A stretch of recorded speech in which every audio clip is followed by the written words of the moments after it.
Anna's voice echoes in the quiet of her mind, a soft, steady murmur that only she can hear.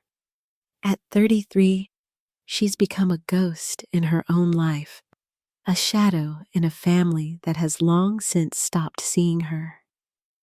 It's almost as if she's invisible, fading into the background, while Tyler, her younger brother, absorbs all the attention, all the praise, all the love. Her memories flood in sharp images, the way her parents barely acknowledged her victories, the hollow, half-hearted words of congratulations when she excelled. And then, Tyler's mere presence could send the house into a frenzy of celebration, as if the world had just witnessed a miracle. The sting of that inequity never left her, a quiet wound she learned to hide. She remembers the birthdays, Tyler always the center of attention, surrounded by gifts, laughter, and grand gestures. And then there was Anna, a pair of gray socks. It still felt like a cruel joke, the kind only her mother could deliver so carelessly, as if Anna's worth could be measured in the color of the socks she wore. "Girls don't need bikes," her mother had said, as though the very concept of fairness had no place in their family's warped version of love. But Anna never complained. She knew better than to ask for what she didn't deserve. Instead, she retreated, molded herself into the background of her own existence. Tyler, on the other hand, bloomed into someone unrecognizable, arrogant, entitled, always expecting the world to bend to his will. And then came Stephanie. The perfect storm of manipulation. A woman with a smile sharp enough to cut through the thickest layers of decorum. Stephanie never lifted a finger to help. Yet somehow the world always spun in her favor. She had a talent for turning every minor inconvenience into a tragedy. And the moment anyone dared challenge her, there were tears. They were always enough to make her the victim. Always enough to make Tyler's world tilt just a little more in her favor. Anna could see it all, the family dynamic rotting from the inside out. But no one cared to look at the truth. Not her parents, not her brother. Stephanie had them all wrapped around her finger. And Anna? She became a forgotten relic, just another casualty of a life she never had the chance to live. She left. She had to college behind her. She found a way to claw her way up. A management position at a furniture company. A taste of success. A fleeting moment where she could convince herself that her life was hers to control. But then the pandemic came, and with it, everything she had worked for crumbled. It was as if the universe had decided that Anna had reached the limit of her endurance. A cold email. A quiet exit from her apartment, desperation clawing at her chest. And so she made the call she never wanted to make, but it was the only option left. "Mom, can I stay with you just for a few months?" Her words, the simple plea hung in the air, and then the laughter, cold, derisive. Her mother's voice was devoid of any empathy. "This house is already full, Anna." In the background, Stephanie's voice sharp, mocking. "She better get used to the real world. It's called growing up, Tyler." Tyler, the brother she once shared everything with, who used to be her companion in the battle against their parents' neglect. Now a hollow shell. He looked at her, his eyes empty, as if she were a stranger. And in that moment, Anna realized he wasn't her brother anymore. He was just another part of the machine that had chewed her up and spit her out. She left without a word, a battered suitcase, a few crumpled bills, and the haunting sound of the door closing behind her. She drove her old truck, her only companion, to a Walmart parking lot.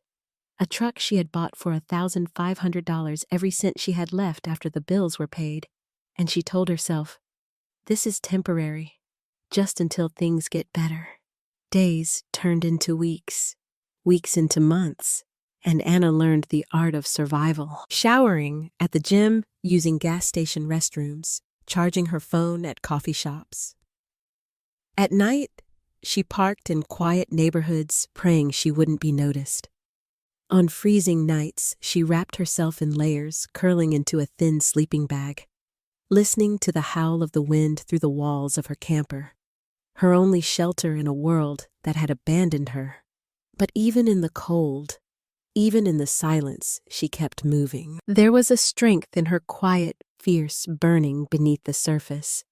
Anna had been cast aside, but she wasn't done. Not yet. Anna woke with the night still clinging to her skin, sweat pooling beneath the thin sheets of her camper. The sun had not yet risen, but she could feel the weight of the world pressing down on her already. It wasn't the heat that suffocated her.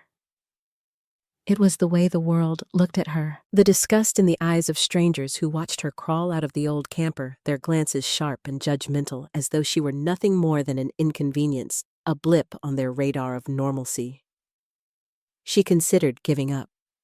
It would be so easy to crawl back to her parents' house, swallow her pride, endure their contempt. The warmth of a roof, the comfort of familiarity, even if it came at the price of her dignity. But each time she imagined it, the thought of Stephanie's smug face, arms crossed in mockery, the way her brother would look at her with cold, indifferent eyes, something inside her snapped. No, she would rather live like this than be their puppet. So she kept going. She applied for job after job, each rejection, another reminder of the world's indifference. Restaurants, convenience stores, supermarkets, anywhere that would take her, anywhere that had a help wanted sign. Dozens of failed interviews, hundreds of rejections, but she didn't stop. Every no made her push harder, made her hold her head up higher. She smiled more, spoke more confidently, even though every part of her screamed to just give up.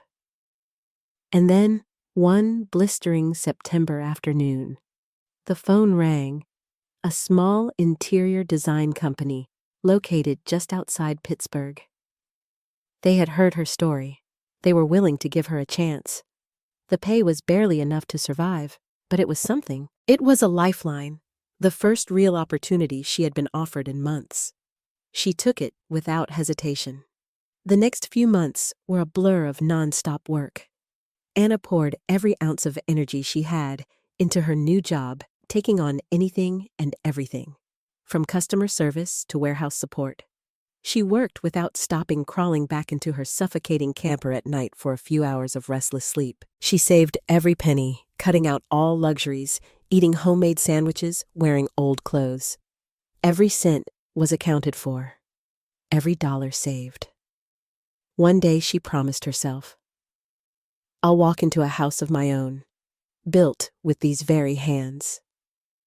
12 months into her new job, she saw it. A small 3-bedroom house for sale in Beaver. It was old, the backyard overgrown, the exterior walls peeling, but to Anna, it was more beautiful than any mansion. The asking price was $92,000, far more than she had. But Anna didn't quit. She applied for a loan, presented her pay stubs, laid out a solid repayment plan, and somehow the bank approved her. She poured every last cent into the down payment, and on a crisp fall afternoon, she held the keys to her very first home. When she moved in, it was just her, an old backpack, an air mattress, and a pride so overwhelming it brought her to tears right there on the bare living room floor. She walked barefoot on the old wooden floors, touched the worn walls, whispering to herself, "I finally have a place of my own." She parked the old camper in the backyard, a reminder of where she had started and how far she had come. Every time she looked out the window and saw the camper's lights twinkling in the distance, she smiled. She had survived, and for the first time in her life, she felt like she was on the right path, but just as quickly as her peace had come, It was shattered. One Saturday afternoon, as she scrubbed the floors of her new home, the doorbell rang urgently. She cracked the door open and froze. There they were, her parents, Tyler, Stephanie, their 3 kids. They barged in as if the place were theirs. Her mother scanned the living room with a satisfied smile, like she was inspecting her new property. Stephanie's sneer was unmistakable. "Well, Anna," her mother said after a strange silence, "this house seems a bit too big for a lonely girl like you, doesn't it?" Anna felt a surge of fury rise in her chest, but she fought to keep it under control. "This is my house," she told herself. "My house." Tyler flopped onto the couch, rubbing his stomach as if he owned the place. He began rambling about traffic, about how the kids needed more space. Stephanie chimed in, her voice sweet but coated with venom. "Given the situation, we think it's best if we move in. You still have your camper out back, right?" Anna stood there stunned. "What do you mean?" She managed to choke out her voice, trembling with anger. "We live here now," Tyler said nonchalantly, as if it were the most natural thing in the world. "You can move back into your camper. You're used to it anyway." Her blood boiled. She couldn't believe it. Where were they? She wanted to scream. Where were they when I was sleeping in a parking lot when I needed shelter? And now, when she finally had something of her own, they acted like it was theirs to take. She took a deep breath, her fists clenched so tightly her nails dug into her palms. "No." Her voice was steady, though the rage simmering beneath the surface was palpable. "This is my house. You don't get to decide." Tyler's face darkened, and Stephanie shot up from the couch. Her arms crossed, her voice shrill with indignation. "You're so selfish, Anna. Your family needs you. Are you seriously going to let the kids stay cramped in your parents' old house?" Anna turned to her parents, hoping for a shred of fairness, but they said nothing. Their eyes avoiding hers, they stood silently siding with Tyler without a word. "No, Anna." Her father's voice was cold, distant. "Don't make this difficult. This is your family."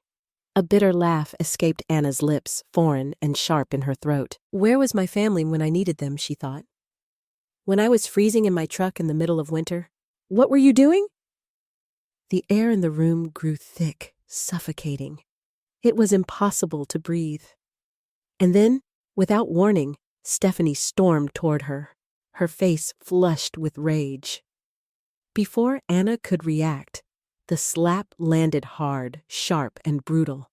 Her head whipped to the side, her cheek stinging with the force of it. "You deserve that!" Stephanie spat, her voice dripping with contempt. For being so selfish. Anna stood frozen, her face still burning from the slap, the room spinning with fury and disbelief. But there was no time to waste on anger now. She had fought too hard, come too far to let them take this from her. She was done being their punching bag, done being the one to bend. Her voice was quiet but firm as she spoke the words she should have said long ago.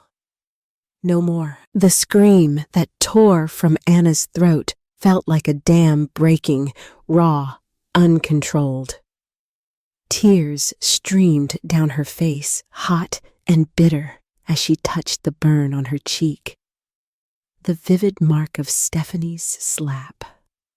Years of swallowing down the pain of staying silent in the face of every injustice, shattered in that single instant.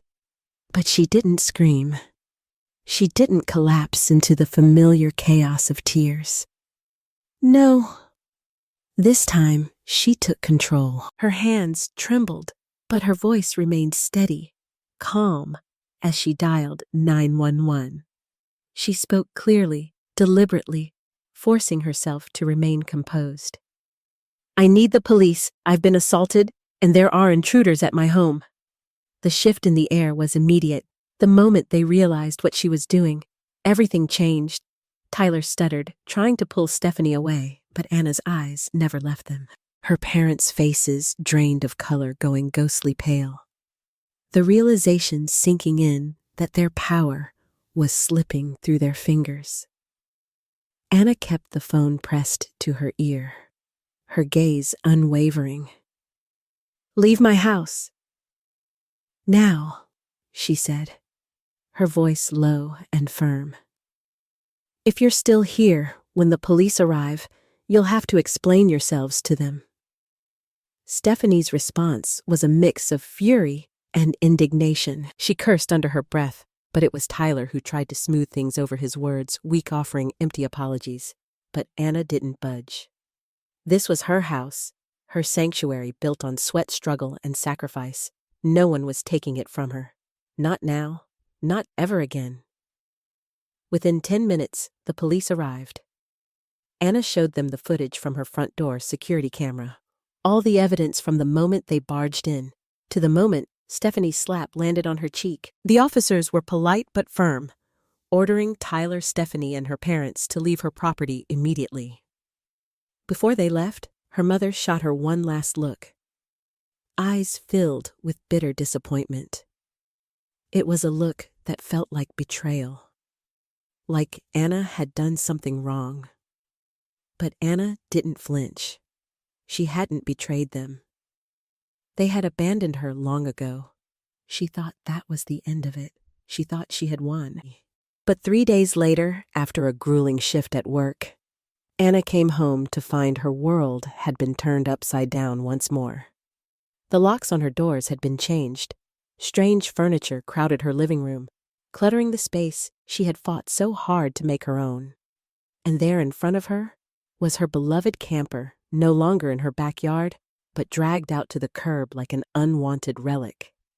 Anna's heart pounded in her chest as she ran to the door and banged on it. It swung open, and there stood Tyler and Stephanie, their faces triumphant, as if they had conquered a kingdom. Their eyes gleamed with a satisfaction that made Anna's blood run cold. "What are you doing here?" Anna demanded, her voice steady, though a storm was brewing inside her. Stephanie's response dripped with sickly sweet mockery. "This is our home now." Anna stiffened, trying to stay calm. "What the hell are you two doing here?" Tyler shrugged, nonchalant, holding up a stack of papers. "We have a legal lease agreement," he said, his tone dismissive. "You signed it." "Anna?" Anna snatched the papers from his hands, her eyes scanning them quickly. The signature on the lease was a sloppy forgery. It was laughable how bad they were at faking documents. The signature didn't even resemble hers. She felt a wave of disbelief wash over her, but she didn't let it show. "Don't waste your time, sis," Stephanie sneered. "We're settled in. You can go back to your little camper." Anna turned on her heel, pulling out her phone and dialing 911.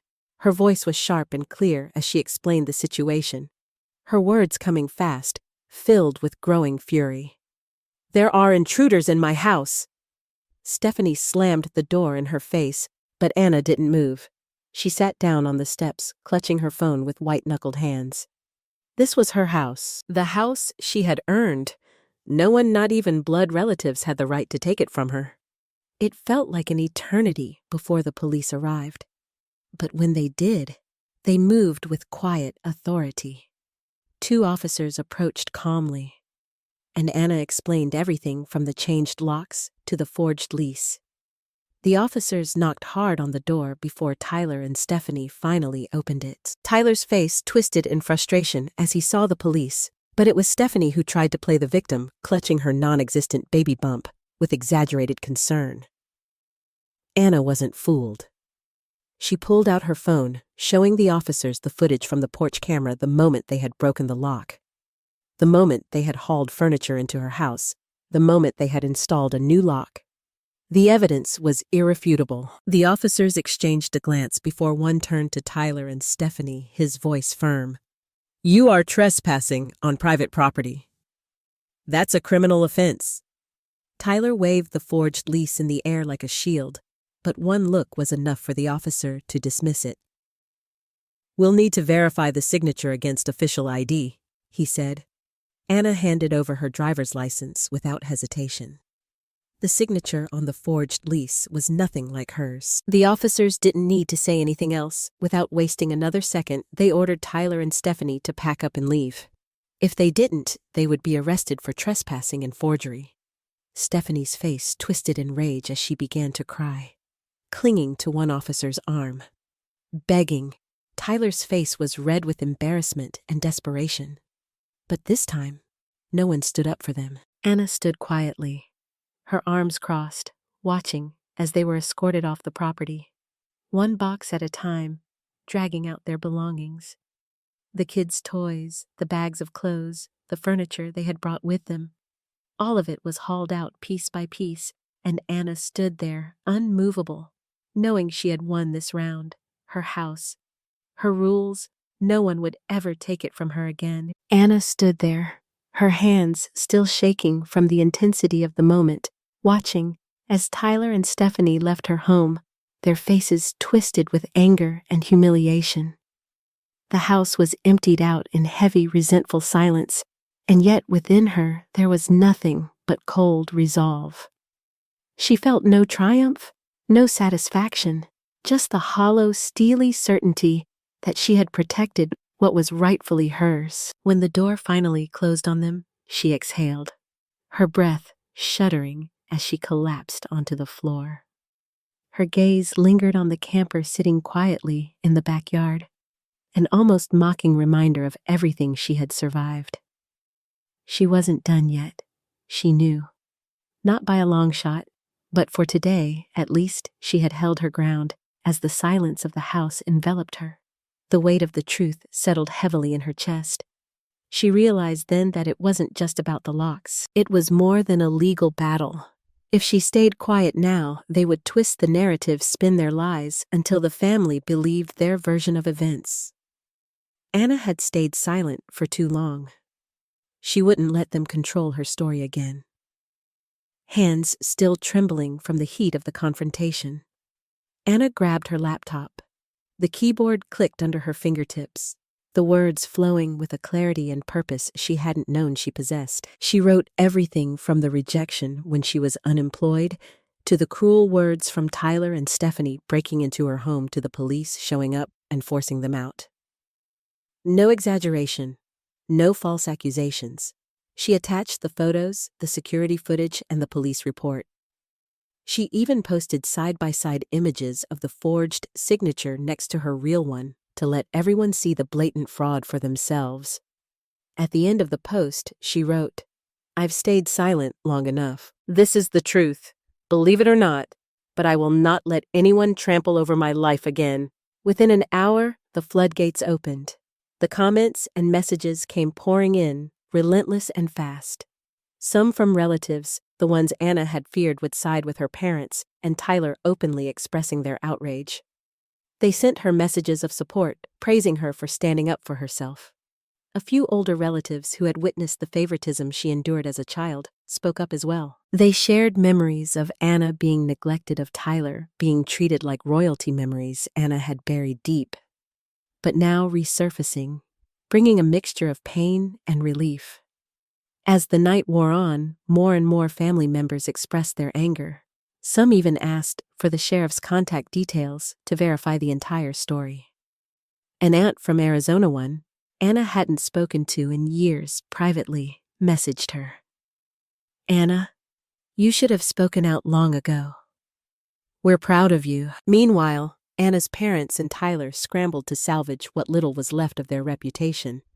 They posted a weak, pathetic statement trying to paint Anna as a bitter, vindictive liar, the bad daughter who had turned her back on her family.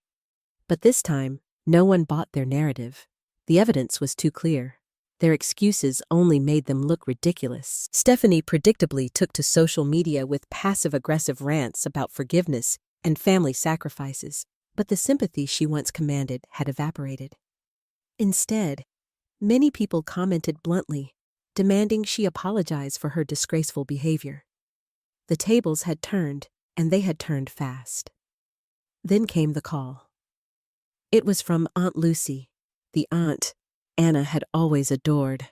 Her voice trembled slightly, and Anna could hear the kindness in every word. "Anna, If you ever need a place to stay or anything at all, come to my house. Don't let them make you think you're unworthy of love. For the first time in years, Anna felt something stir inside her. It wasn't just the relief of validation, but a profound sense of being seen, of being known. She thought she had lost recognition and support from her extended family. But now, in this moment, she realized she had never truly been alone. The next morning, Anna woke to a flood of messages, congratulations, words of encouragement, even small gifts. A cousin she barely spoke to had sent her an online gift card with a note that simply said, "A little housewarming gift. You deserve it." Standing in the empty living room, sunlight spilling through the old windows, Anna felt something she hadn't felt in years: peace. It was a quiet kind of peace, the kind that only came after standing in the storm and coming out the other side. She had spoken the truth. She had stood up for herself, and for the first time in her life, she knew she wasn't alone. The real storm, however, came a few months later. In a small town like theirs, rumors spread like wildfire. The whispers about Anna's family grew louder, their reputation in tatters. Tyler and Stephanie, once the golden couple, now found themselves the laughingstock. Their arrogance had crumbled, and the town watched as their lives unraveled. Tyler, the man who once carried himself with an air of superiority, now walked with his head down, exhausted from trying to keep everything together. Stephanie, who had once demanded the world, now kept her gaze fixed to the ground whenever she left the house. The once perfect image of their life had cracked, and the facade they had built for years was gone. Their finances, which had always been a source of pride, took a nosedive. Tyler worked tirelessly, but his paycheck barely covered the costs of feeding their growing family. Stephanie still refused to work, insisting that she needed to care for the kids, but it wasn't the financial strain that was the worst blow. No, the worst blow was that their world was now filled with constant arguments, simmering, resentment, and the echo of their once perfect lives crumbling. And Anna, she stood on the other side of it all, stronger than ever, her truth ringing out louder than any false narrative they could spin. This was her story now, and she would write it. Anna stood there, her gaze unflinching, as Tyler and her parents approached each step they took, seeming to echo with the weight of their past mistakes. There was no joy in her heart, no rush of triumph. The years of hurt, of neglect, of betrayal, they hadn't dissolved in an instant. They hadn't vanished, even with the unraveling of Stephanie's lies and the crumbling of her family's carefully constructed facade. The events of the past few months had been a whirlwind. The revelation of Stephanie's affair, the rumors that spread through the town like wildfire. They had all led to this moment Tyler, once so sure of himself, had been shattered by the undeniable truth. The DNA test results the crumpled paper in his hand. They had shattered him completely. For a while, it was almost like watching a man unravel in slow motion, his entire world coming undone. And yet, despite everything, Tyler still couldn't bring himself to confront the depth of his mistakes. He had loved Stephanie foolishly, but when the truth had finally reached him, it had been too much. Stephanie, as always, had spun her story. She had cried, begged, swore that it was just a mistake, that she still loved him. But her tears didn't work this time. This time, Tyler saw her for who she really was. He filed for divorce within days, and the legal battle that followed had been swift and ruthless. Evidence of her affair, the DNA results, the messages she had sent to her lover, it all came crashing down. In the end, the judge sided with Tyler. Not only was Stephanie denied child support, but Tyler's name was also removed from the youngest child's birth certificate. The divorce was finalized quickly, and Tyler, now a shell of the man he once was, moved out of their parents' house, taking his 2 older children with him. He rented a small, modest apartment in a cheap suburb, seeking solace in anonymity. Stephanie, on the other hand, had nowhere to go. Her reputation was in ruins, and her financial support evaporated with the divorce. My parents, who once adored her, no longer wanted anything to do with her. They kicked her out, and she was forced to move back in with her family over 100 miles away. The youngest child, the one who wasn't Tyler's, went with her. The entire situation had unraveled so quickly, so completely, that even Anna, who had long since stopped expecting much from her family, was stunned by how fast it all fell apart. But as the dust settled, what surprised her most wasn't the fall of Stephanie or the collapse of her parents' world. No, it was the emptiness she felt. She had expected to feel joy, satisfaction, maybe even a sense of victory. But there was nothing. Just a deep, aching void. Maybe she thought it was because she had hoped for a different ending, an awakening, an apology that was sincere, a change. But life, Anna had learned the hard way, wasn't a fairy tale. And the price for years of lies and selfishness had come due in the harshest, most unforgiving way. She had thought, after all this, that the distance between her and her family would be unbridgeable, that the rift would remain permanent and unhealable. But sometimes life takes strange turns. Sometimes even the most unlikely people change. One morning in June, as Anna watered her garden, an old car pulled up in front of her house. She didn't immediately recognize it, but then Tyler stepped out. He walked slowly, the weight of the world still hanging on his shoulders. Behind him were her parents, no longer carrying the pride they once wore so easily. They looked older now, each wrinkle carved deep into their faces. Faces that had once been so smug. Tyler approached first, holding a small gift box in his hands. His eyes unable to meet hers. Anna stood still, her arms crossed. For a long moment, they just stood there in silence, the weight of everything that had passed between them pressing down on them both. Tyler hesitated before speaking. "Anna," his voice faltered. "I don't even know where to begin, but I owe you an apology.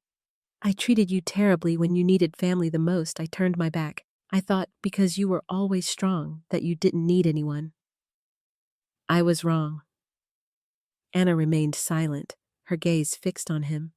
The man standing before her was no longer the arrogant brother she had known, but someone who had been humbled by his own mistakes.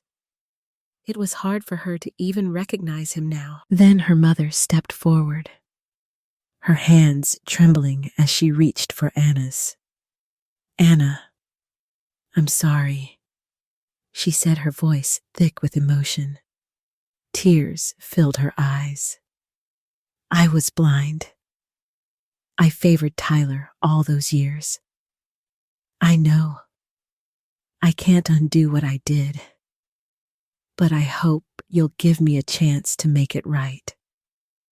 And then her father, a man who had never once apologized to her in her life, finally spoke. His voice was rough, strained. "I was wrong, Anna. I admit it. If there's any chance, I want to start over." Anna stood there numb. Part of her wanted to lash out, to throw every single ounce of bitterness and resentment at them. But another part of her, a quieter part, just felt tired. She had survived it all. She didn't need revenge. What she needed more than anything was peace. Tyler held out the gift box. It was a simple gesture, but in that moment, it felt like a lifeline, not just for her, but for them all. Anna looked at him, her gaze steady. Could they really start over? She wondered.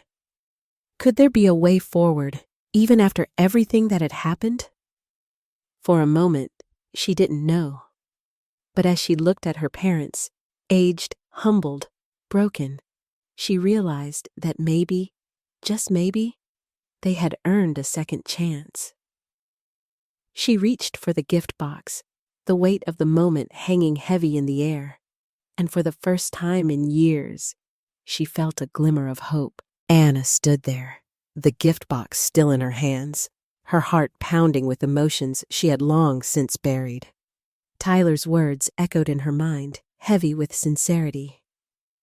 "I don't expect you to forgive me right away, but I hope one day you might." She had heard those words before from others, but never from him. For the first time, she saw him not as the arrogant brother who had abandoned her, but as a man humbled by his own failings. He had finally acknowledged the weight of his mistakes, and in that moment, it felt like the smallest flicker of hope. As she opened the box, the handwritten card inside brought a lump to her throat. Tyler's familiar, messy scrawl was there. His words raw and unrefined, but they hit her like a wave. "Even if it's late, I still hope to call you my sister again." Tears welled up before she even realized it, and she quickly turned away, hiding the softness she had fought so hard to protect. She wasn't ready to show him that part of her, the part that still yearned for the family she had once dreamed of. "All right," she said, her voice thick with emotion, "but things won't go back to the way they were, and it'll take time for me to trust again." The words were measured firm, and yet there was something in her tone that betrayed a quiet longing for change, for reconciliation, for a new beginning. Tyler nodded, understanding.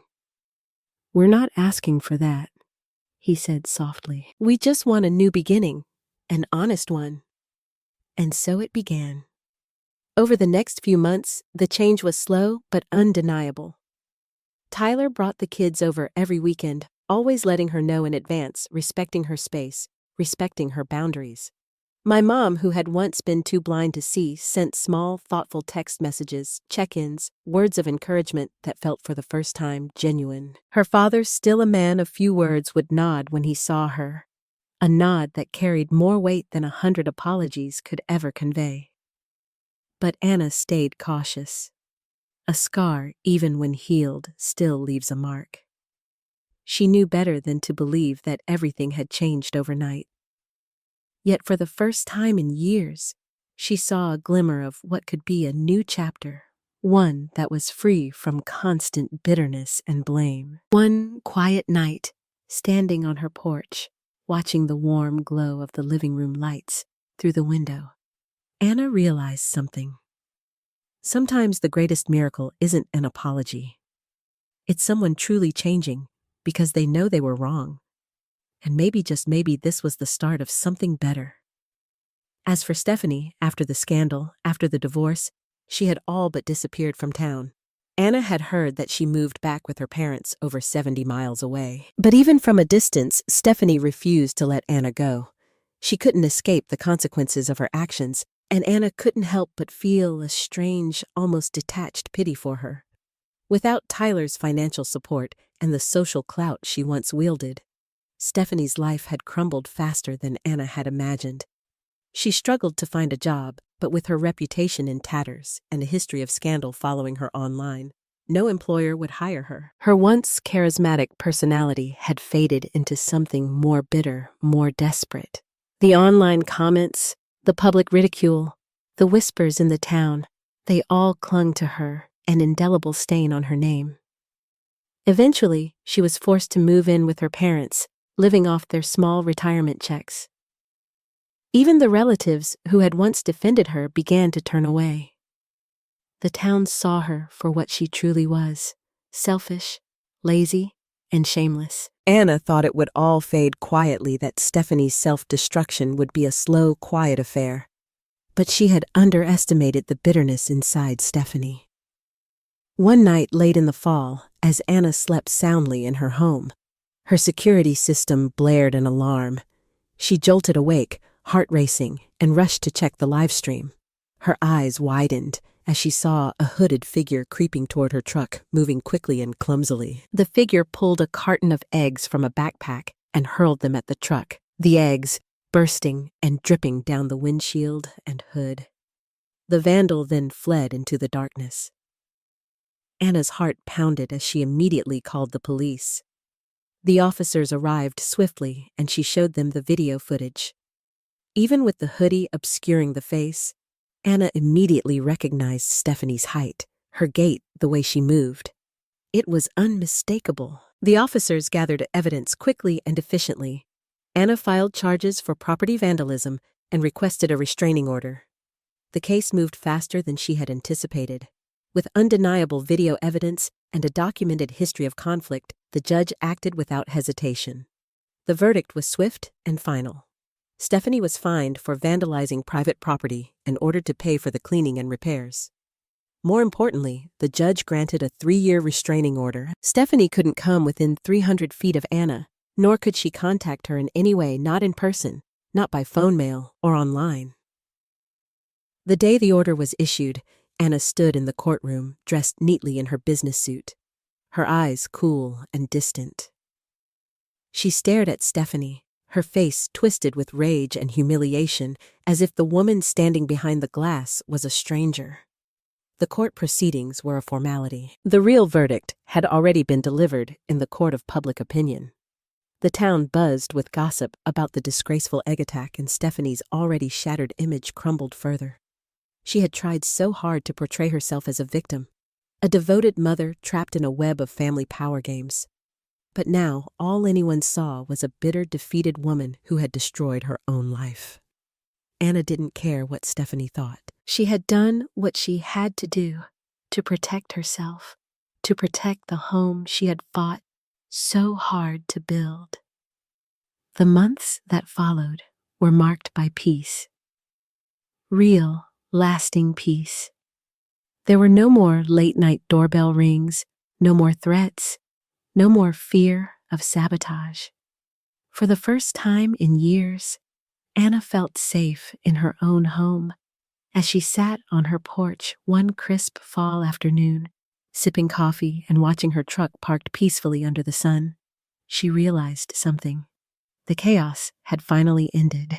The storm had passed, and for the first time, she could truly breathe. The world was still full of uncertainties, but in that moment, she had everything she needed. Peace, and the knowledge that no matter what she had survived, Anna's life once, a battleground of abandonment, betrayal, and painful solitude, had finally blossomed into something she could call her own. The morning sun, filtering through the leaves of her garden, was a gentle reminder of how far she had come. The peaceful silence of her porch, the stillness she once feared, was now the backdrop of a life she had painstakingly rebuilt, piece by piece. For the first time, Anna realized how much space she had in her 3-bedroom house. Too much for just herself. The emptiness that once gnawed at her now felt like a puzzle she could fill. Deciding to rent out the 2 extra rooms, she quickly found tenants who shared her values of independence and respect. Megan, the night shift nurse, and Chris, the traveling construction engineer, became the quiet anchors of her home. Their presence, while subtle, breathed new life into the house, and the rental income eased the financial burden of the mortgage. No longer drowning under pressure, Anna's savings began to grow steadily. Each dollar added to her account was more than just money. It was a step toward freedom, toward a life where the weight of the past no longer had power over her. The house, once a symbol of loneliness, was now a symbol of possibility. Her new life began to fill with warmth too. Tyler, trying hard to rebuild their fractured relationship, brought his 2 older kids over regularly. The laughter of children echoed through the walls, a sound Anna hadn't realized she longed for until it filled the space. Emma, the artistic 8-year-old, spent hours drawing in the living room, while 10-year-old Max was fixated on the old game console Anna had found at a flea market. The backyard had become a small oasis with towering sunflowers the kids dubbed their secret forest. One afternoon, as Anna worked on fixing the old swing in the backyard, Max, ever curious, asked with innocent concern, "Well, Anna, why do you live alone? Aren't you lonely?" Anna laughed, wiping sweat from her forehead, the question catching her off guard. "Not at all," she said. "Living alone has its own joys. I can do whatever I want, whenever I want." Emma, always the sweet one, hugged Anna's arm and whispered, "I love coming to your house. It's way more fun than Grandma's." Anna's heart swelled with warmth, the simple honesty of the children's words filling her with more love than she ever expected to receive. This house wasn't just a shelter. It was where Anna rebuilt her life, where she chose her path without fear or hesitation. She no longer lived under anyone's shadow, not even her family's.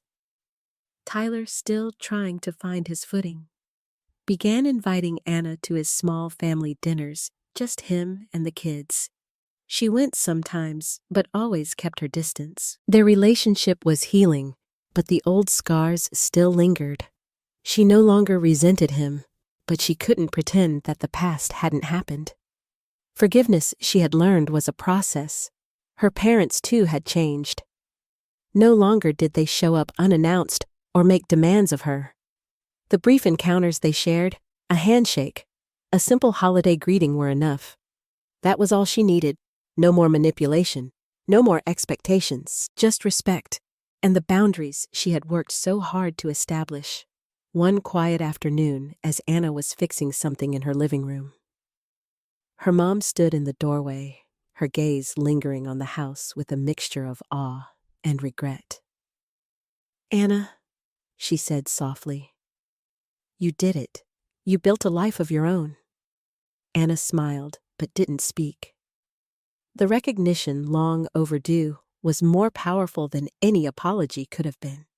She had already forgiven them in her own way. This, she realized, was her victory. That winter, Anna and the kids set up a Christmas tree outside.